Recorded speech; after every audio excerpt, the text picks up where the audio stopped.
Oi, gente. Hoje eu quero falar um pouquinho sobre colágeno, sobre a perda, né, que a gente acaba tendo ao longo da vida no processo de envelhecimento natural e inevitável, e também sobre os tratamentos que a gente tem para repor essa proteína tão importante para o nosso corpo.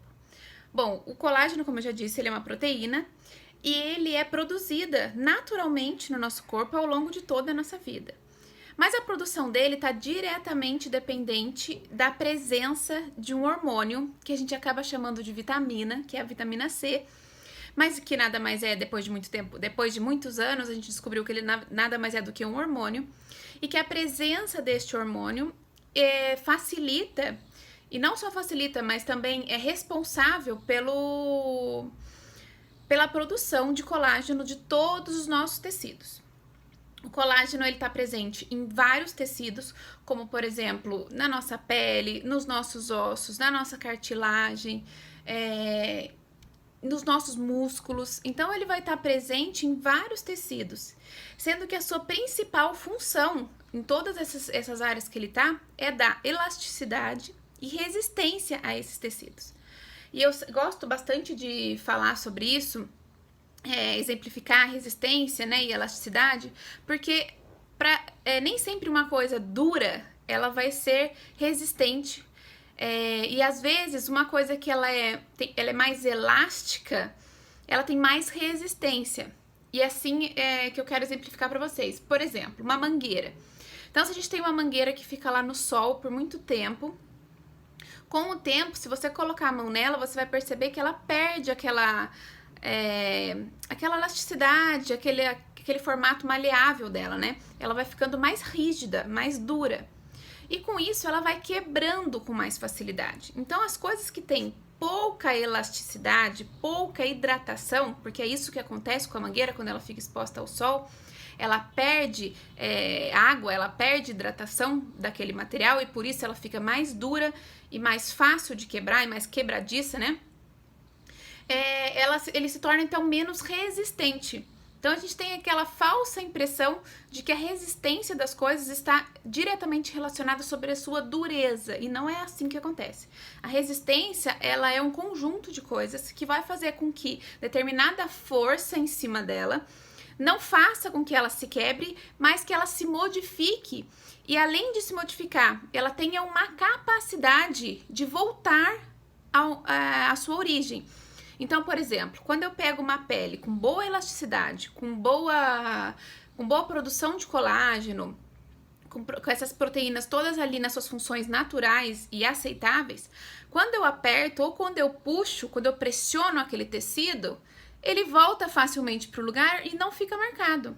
Agora, se você pegar, por exemplo, uma pele de uma pessoa mais idosa, principalmente onde a gente consegue mais ver são pessoas que tiveram exposição ao sol por muito tempo, sem nenhum cuidado, sem hidratação daquele tecido, sem proteção solar, você vai sentir que na hora que você traciona o tecido ou que você aperta, ele demora para voltar à sua origem, à sua forma original. E além disso, fica marcado o seu dedo naquele tecido. E isso é um teste que a gente faz muito em consultório, e não só em consultório, enfermeiros fazem muito quando vão cuidar de idosos, para identificar a qualidade daquele tecido e daquele corpo. Você consegue perceber, inclusive, fazendo esse teste, se aquele paciente está com baixa hidratação, se ele está com anemia, por exemplo. Você começa a perceber alguns sinais que te levam ao diagnóstico mais pra frente, né? Eu vou sempre estar olhando aqui, como eu sempre falo pra vocês, pra eu não perder a minha linha de raciocínio, que eu falo bastante, então eu acabo me perdendo. Então eu gosto de ter sempre os meus guias aqui.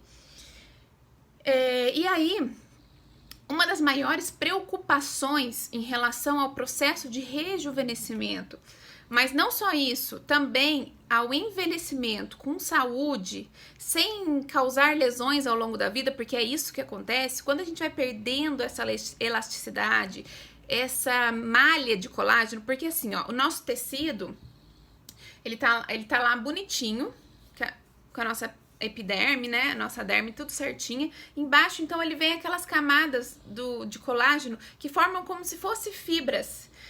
Como se fosse uma teia de aranha, assim, mas servindo como se fosse uma estrutura para aquele tecido, fazendo com que ele fique com aquele aspecto que ele tem mais brilhoso, resistente e elástico. Com o tempo, essas fibras começam a ficar frouxas, porque a produção de colágeno diminui, e aí aquele tecido perde, então, essa resistência dele. Tanto que, se você reparar, as pessoas mais velhas, quando elas batem em alguma coisa, e até a gente mesmo, repara quando você era bem pequeno, a gente se esbarrava o tempo inteiro e dificilmente abria uma ferida no seu tecido, né? Isso acontece com mais facilidade quanto mais idade você tiver. Porque essa produção de colágeno, ela vem diminuindo aos poucos ao longo da nossa vida. E aí é muito fácil você esbarrar e logo já abrir aquele machucado. Essa abertura nada mais é do que uma falta de resistência que está acontecendo naquele tecido.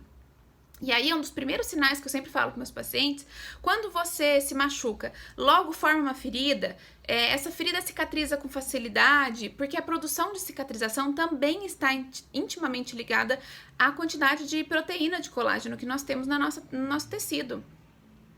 E aí a gente começa a fazer essas perguntas para a gente conseguir identificar o quão saudável está aquele tecido e o que a gente precisa fazer para melhorar aquele aspecto como um todo, né? Essa proteína, então, depois dos 25 anos, a gente percebe uma diminuição de 1% ao longo dos anos, né? Então, vem diminuindo assim, depois de 25 anos, ele vem se acentuando, ele começa a se tornar mais frequente, sendo que após a menopausa, a gente perde 30% da produção de colágeno do nosso organismo. Isso se acentua muito mais nas mulheres, né? Porque a queda hormonal ela é mais intensa, mas não significa que os homens não vão ter, porque eles entram também na andropausa um pouquinho mais tarde, com uma queda um pouco mais leve, né, de hormônio, porque a gente não pode esquecer que quem faz a manutenção do nosso organismo sempre são os hormônios. Eu também costumo falar para os pacientes e para os meus alunos, né, que agora, graças a Deus, vou voltar da aula, que os hormônios, eles são como se fossem os nossos correios. Eles vão identificar e levar as informações para os tecidos, para as células, produzirem mais o que está faltando. A gente nunca produz e nem armazena o que a gente tem de excesso. A gente sempre produz o que a gente precisa. Mas se você não utiliza, não faz utilização de alguma vitamina, de alguma proteína, eles acabam parando de produzir. Acontece que com o tempo a produção de hormônio, então, diminui, e essa comunicação fica mais lenta e menos eficiente, né? E com isso, menos eficiente. Então, essa recuperação dos tecidos, de proteína, de vitamina, também ficam prejudicadas. Outra coisa que eu costumo falar bastante é que o nosso organismo é como se fosse o motor de um carro. E a gente sabe que, por exemplo, motor não, mas um carro assim completo, né? E a gente sabe, por exemplo, que o motor é uma das partes principais do carro, mas que sem a roda ele não anda. Então precisa de um conjunto de coisas, umas mais importantes que as outras, mas na hora do funcionamento, às vezes uma peça que não era tão essencial assim, ela passa a ser para que aquele veículo se locomova de uma maneira mais adequada na sua potência máxima. Então não adianta nada eu andar com o meu carro, por exemplo, tá com o motor certinho, pneu certinho, e eu esqueci de colocar água no meu motor. O que vai acontecer? Ele vai ferver. É assim que acontece mais ou menos com o nosso organismo em relação à produção de colágeno. O nosso organismo então ferve, né? Ele entra em colapso em muitas regiões.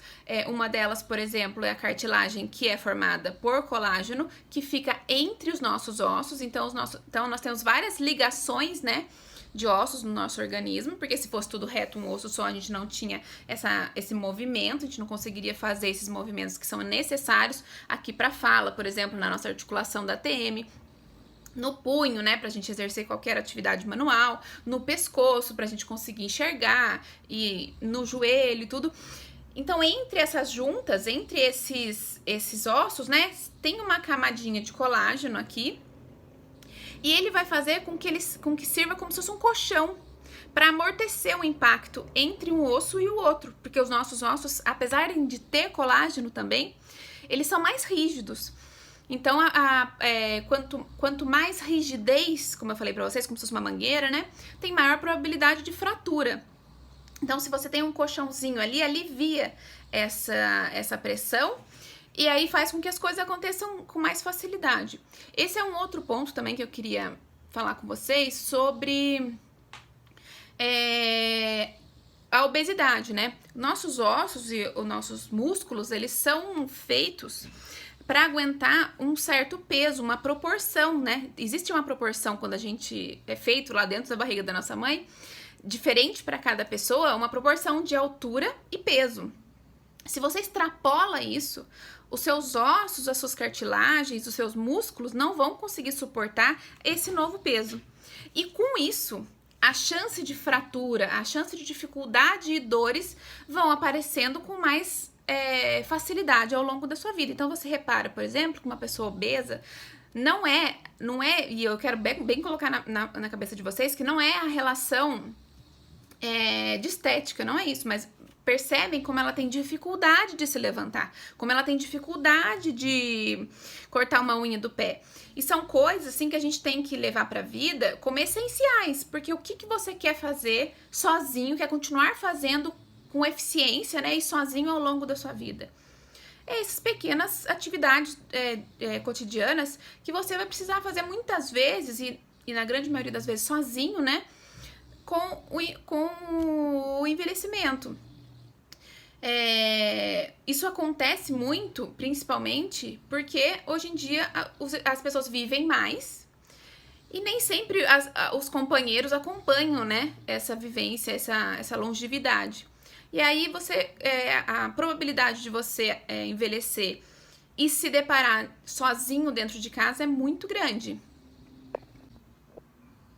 Bom, e aí então, depois daquele vídeo sobre a perda de colágeno e tudo, o que a gente tem no consultório, nas clínicas, como tratamento estético, mas eu nem vejo isso tanto como tratamento estético, eu acho que isso é um tratamento de saúde mesmo para as pessoas, né? Porque essa reposição de colágeno, não só aquela que a gente faz nos tecidos especificamente, mas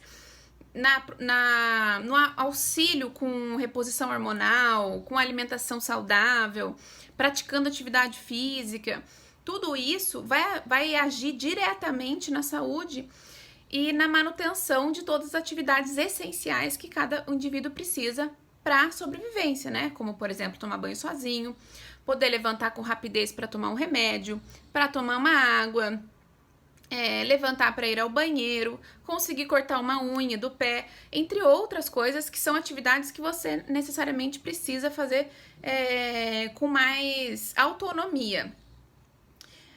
Mas além disso, os primeiros sinais, como eu falei para vocês no outro vídeo, ele vem na aparência, no seu tecido, e a gente acaba negligenciando isso.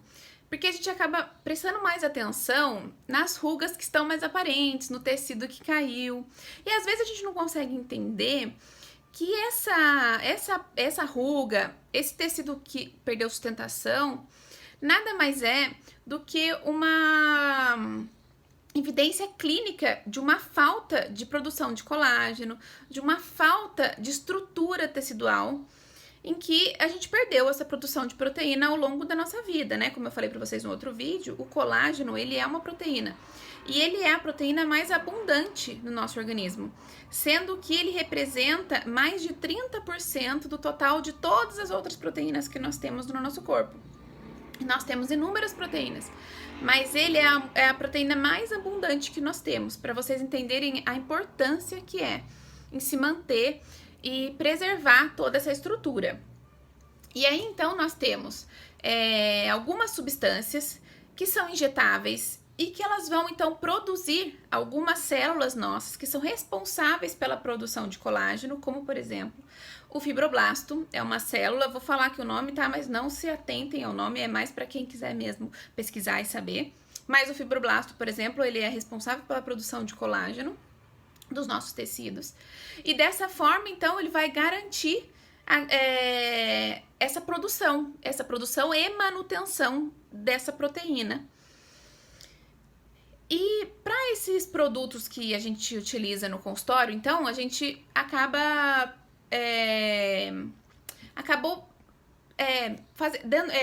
tendo disponível, né, alguns produtos que eles vão ter algumas vantagens em relação ao nosso organismo, como uma biocompatibilidade. Que significa isso? É quando esse produto ele é compatível com as nossas células. Vou fazer um outro exemplo aqui meio grotesco, mas só para vocês entenderem. Eu gosto de fazer exemplos assim meio grotescos só pra gente conseguir captar a informação, né? Mas, por exemplo, quando a gente vai fazer uma transfusão de sangue ou de algum órgão, um transplante, né? A gente precisa ver se aquele tecido ele é compatível com os nossos tecidos, com o nosso sangue, com nossas células. E o bioestimulador de colágeno, então, ele é um produto biocompatível, então ele não vai ter rejeição do nosso tecido. E ele também é bioabsorvível, ele é reabsorvível, a gente fala assim, né? Ele reabsorve, então o organismo, na reabsorção desse produto, no processo de reabsorção, que ele produz colágeno, porque todo o processo de reabsorção nada mais é do que uma inflamação controlada em que o organismo produz para limpar aquele local, reabsorver aquele produto. Ele pode ser tanto um agente agressor, como por exemplo um micro-organismo, como um dano físico, né? Me cortei, por exemplo, como também uma estimulação controlada, que é uma introdução através de uma seringa de algum produto em que a gente queira que ele esteja ali. Então, ele vai ser reabsorvível. Isso dá uma grande segurança no manejo e também no pós-operatório para o paciente. Então, ele não vai agredir o seu corpo e ele, além disso, ele não prejudica o seu organismo. Pelo contrário, ele produz, ele ajuda, né, na produção de uma das proteínas mais importantes que a gente tem no corpo, que é o colágeno. E aí nós temos alguns produtos, e eu vou citar cada um deles, para que fique bem explicado para vocês entenderem como que funciona. Bom, o primeiro produto que eu quero falar com vocês é o Elancê. De novo, eu vou estar sempre olhando aqui para eu não perder a linha do que eu quero falar, tá? Ele é policaprolactone. Ele é da mesma forma que o ácido hialurônico tradicional, só que o Elancê produz um preenchimento imediato de rugas e sulcos, mas ele, acima de tudo, tem um potencial estimulador de colágeno. Então, ele faz um pouco do que o ácido hialurônico faz, que é de promover um preenchimento. Além disso, no seu processo de reabsorção, ele vai fazer com que o seu tecido produza colágeno. Então, o seu tecido vai ficar mais firme, com mais elasticidade, e o seu resultado, ele é muito melhor. Acontece muito no consultório, quando, dependendo do aspecto da pele do paciente, eu orientá-lo a fazer um preenchimento com um bioestimulador e não só com ácido hialurônico. Isso a gente tem que entender que é na anamnese ali, no processo de avaliação de cada paciente que é decidido. Nem sempre é isso que o paciente precisa, mas muitas vezes é. E às vezes o paciente fica meio assim, porque ele custa um pouquinho mais caro do que o ácido hialurônico comum, mas o efeito dele, a durabilidade dele é muito melhor, dependendo do tecido que a gente está aplicando. Então, ele tem microesferas de policaprolactone e ele vai fazer um efeito que a gente chama de neocolagenese. Neocolagenese. O que é isso? Ele vai fazer com que o seu organismo produza novas proteínas de colágeno. Então, vai estar aquelas proteínas novinhas, fazendo aquelas fibras bem firmes, bem resistentes e bem elásticas, deixando o seu organismo sua pele com um aspecto muito mais dinâmico, muito mais bonito e viçoso, né? Aí nós temos também Aí nós temos, então, o Sculptra, que é o ácido polilático.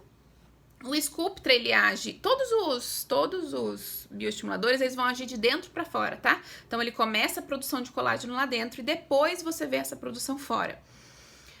O Sculptra, ele vai atuar de dentro, então, para fora, como eu falei, e ele vai suavizar aquelas linhas e processos de envelhecimento.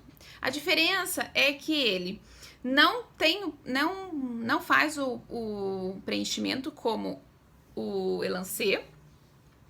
Ele traz para a pele um aspecto bem natural. Ele produz um pouquinho de inchaço pós-operatório, tá? Então, a pessoa, por exemplo, normalmente a gente faz bem aqui nessa região da bochecha, a pessoa fica com aquele... no dia seguinte ela fala, nossa, tô achando que eu tô com bochecha de bulldog, mas não é isso, é do processo de inflamação que é causada pelo processo de bioestimulação de colágeno, retém líquido naquele local, principalmente para ajudar na produção, né, dessas proteínas de colágeno. E aí você tem um pouquinho desse pós-operatório um pouco inchado. Aquelas pequenas flacidez e linhas de expressão, elas são combatidas bem rápido em relação à Sculptra, só que, como eu falei pra vocês, ele não tem um efeito de preenchedor, então ele é só mesmo um bioestimulador, mas ele é um bioestimulador não somente, né, ele é muito potente, ele produz uma bioestimulação bem grande e bem interessante no tecido. Como eu falei pra vocês, a desvantagem dele é no pós-operatório, que tem um pouquinho mais de edema. Mas isso é bem tranquilo, dá pra gente passar e explicando pro paciente, ele sabendo e ficando ciente sobre esses contratempos, depois de 4, 5 dias já começa a desinchar e depois de 21 dias ele já não tem quase nada de inchaço naquela região. E já começa a perceber os primeiros efeitos, sendo que o seu efeito final é depois de 6 meses. E aí, então, nós vamos pro Diamond, que é o hidroxapatita de cálcio. A gente tem que entender que o hidroxapatita de cálcio é um produto que nós temos no nosso elemento dentário. Então, ele é um produto bioidêntico, ele tem uma formulação idêntica à dos nossos tecidos. Ele faz também um processo de volumização, então ele pode ser utilizado também como volumizador. E, ao mesmo tempo, ele vai fazer uma bioestimulação de colágeno. O que vai diferenciar isso na hora do manejo vai ser na diluição do produto, que daí o profissional consegue fazer, e é muito tranquilo de fazer tudo isso. A hidroxapatita, então, ela é quimicamente semelhante ao nosso mineral dos nossos ossos e do nosso dente, né? Dos mamíferos, né? E é um material da Renova que eu utilizo muito no consultório, que eu gosto bastante de utilizar, porque ele tem um efeito pós-operatório muito bom. O paciente não reclama de inchaço, pelo contrário, ele já começa a ver logo nos primeiros dias o efeito, né, do produto. Ele é estéreo, né, ele não tem nenhum componente ali, nenhum micro-organismo. Ele é pirogênico, ele é bem viscoso, ele é opaco na hora que você introduz, você vê que ele é bem opaco, e ele é injetável. Então, a gente pode utilizá-lo subdérmico ou dérmica nas regiões faciais. Então, o que significa isso? Que eu vou poder colocar ele tanto mais profundo, que é o mais indicado. Quando a gente faz sustentação de tecido com ele, eu gosto de fazer muito naquelas regiões mais profundas, porque ele não é tão maleável pra gente mexer quanto o ácido hialurônico. Então, pra não ficar aquelas imperfeições, eu gosto de fazer ele bem profundo, mas dá pra você fazer também subdérmico ali naquelas regiões menos profundas, desde que você dilua ele mais e não haja com a finalidade de preenchimento. E aí, por último, não menos importante, né, tem o Radiesse também, que é um hidroxapatita de cálcio. Ele também, então, como eu falei pra vocês, as mesmas características do outro, ele é injetável, ele tem uma correlação direta com o gel da sua matriz, com as microesferas do hidróxido de cálcio. Hidroxapatita de cálcio, então ele é um material bioidêntico, ele tem uma aceitação do seu corpo muito legal. Ele dificilmente vai causar um edema pós-operatório muito exacerbado por causa dessa biocompatibilidade, desse material ser bioidêntico. Ele possui, então, essa versatilidade, né, de tanto ser um preenchimento quanto ser um bioestimulador. Não tem como você vai conseguir separar ele na concentração, mas se você utilizá-lo como preenchimento, por exemplo, ele também vai fazer um efeito de bioestímulo ali de colágeno naquela região, produzindo então um efeito lifting, né? Um efeito de reestruturação do seu tecido, colocar as coisas no lugar, que a gente chama de levantamento de tecido de face, né? E melhorando, então, a qualidade da sua pele, induzindo praticamente o processo de dor. Ele é muito mais tranquilo, tá? Eu até falo para os pacientes, quando você faz preenchimento, às vezes ele é bem mais tranquilo do que você fazer, por exemplo, o Botox. A gente dá uma anestesia na entrada da cânula. Eu gosto de fazer com cânula, a não ser que eu vou fazer subcutâneo, né, subdérmico. E daí a gente faz com agulha, mas também a gente passa um gel anestésico, é bem tranquilo a aplicação. E ele demora cerca de uns 35 minutos, assim, o procedimento. É bem rápido também. A pele, então, depois a gente recebe, né, a gente faz uma massagem ali para estimular todo aquele tecido e fazer toda aquela drenagem, mas o resultado, ele é bem satisfatório. O que a paciente precisa ficar sempre atento é que o resultado, ele é sempre melhor e o seu efeito final é depois de 6 meses. Outro ponto importante é que a gente acostuma com o bom. Então, essa semana eu recebi uma paciente, ela falou, ai, Carol, não consegui ver diferença nesse resultado que a gente fez desse último produto, não sei porquê. Eu falei, peraí, então, vamos pegar a sua foto, é a importância da foto inicial, né? Quando ela comparou a foto inicial, ela falou, Carol, eu estava deste jeito, eu não me reconheço nessa foto. E é assim que acontece, às vezes a gente não se reconhece na foto, né? Então é isso, gente. Espero ter esclarecido as dúvidas de vocês. Coloquem aqui pra mim as dúvidas ou mandem no direct, a gente vai conversando. Tá bom? Um beijo!